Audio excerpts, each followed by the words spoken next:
Bonjour et bienvenue aux Chroniques du curé de Lille. Aujourd'hui, nous terminons notre chapitre « Le phare et l'étable ». Alors, avec la colonie qui commence à se consolider, eh bien, il y a certaines questions qui commencent à surgir.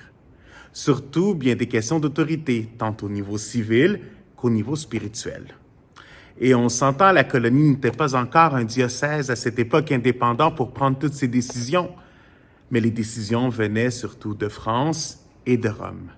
Alors c'est ainsi qu'il y avait déjà la présence des prêtres jésuites depuis la fondation.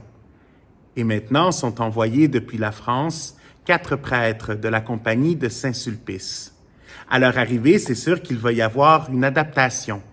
Une adaptation que même Marguerite Bourgeoys va devoir vivre parce que son projet de construction de la chapelle Bon Secours devra être arrêté pour un certain temps, et ce jusqu'à ce que l'harmonie revienne dans la colonie.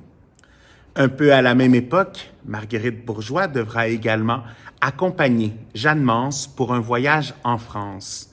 Alors Jeanne Mance, qui avait une blessure au bras suite à une chute, a besoin de soins pour pouvoir guérir complètement. Et c'est Marguerite Bourgeoys qui va l'accompagner.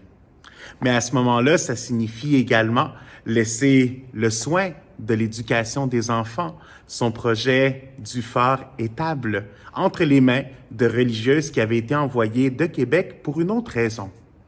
Mais finalement, ce geste sera peut-être providentiel parce que sûrement qu'il va aider Marguerite Bourgeoys à concrétiser cette idée qu'elle portait depuis sa jeunesse sur la communauté religieuse. L'importance de la communauté religieuse, mais qui ici sera adaptée à la réalité de la colonie. Donc, ce ne sont plus, comme ce qu'elle a connu, des religieuses cloîtrées qui vivent par les bienfaiteurs qui donnent de leur argent ou par leur dot. Communauté de sœurs qui, ensemble, par le travail de leurs mains, peuvent subvenir à leurs propres besoins, tout en continuant leur mission d'éducation envers les enfants. Et c'est ainsi qu'en 1658, elle entreprend avec Jeanne Mance cette traversée de l'océan vers la France. On peut imaginer qu'elle a porté tout ce projet dans son cœur, ce projet de communauté religieuse, ce projet d'éducation, ce projet de la chapelle Bon Secours.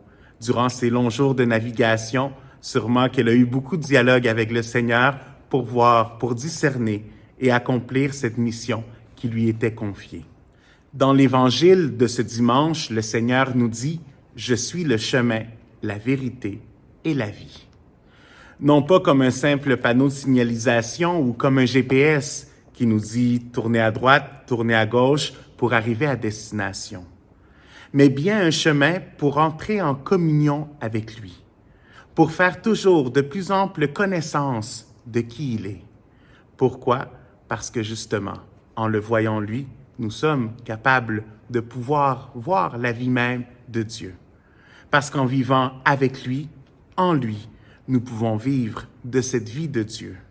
Alors que sur cette route, sur ce chemin qu'est le Christ, puissions-nous toujours entrer de plus en plus en communion avec lui et pouvoir vivre de cette vie qui vient de Dieu.